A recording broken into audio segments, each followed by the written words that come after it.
Service has updated its definitions for hate crimes in the province, expanding them to include hate propaganda, conversion therapy, and more. Last spring in North Vancouver, the BC government got a court injunction to stop anti-vaccine and anti-SOGI groups from hanging banners on overpasses like this one on Mountain Highway.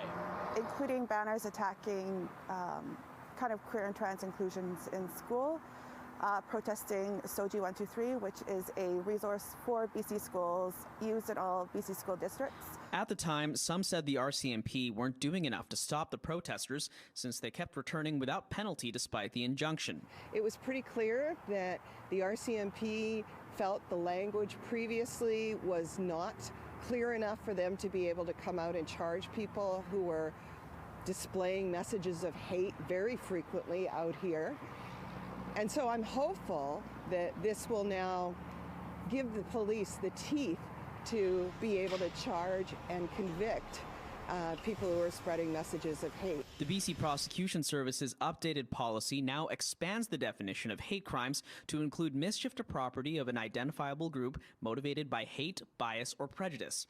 Any criminal code offense targeting people based on race, religion, sexual orientation, and more is now part of the policy, and it also has sections specific to anti-Semitism and conversion therapy.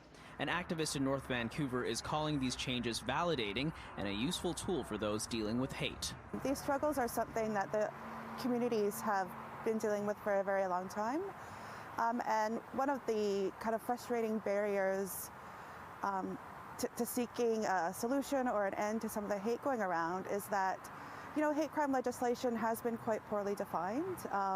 The term hate crime itself doesn't actually exist in the criminal code. At the end of January, a 51-year-old who stole a Progress Pride flag at the Lonsdale Quay in May was convicted of 2 counts of mischief. District Councillor Catherine Pope says she's pleased to see the prosecution service using strong language to highlight crimes motivated by hate. It makes it abundantly clear that this needs to be taken more seriously and that these kinds of crimes are to be punished as hate crimes.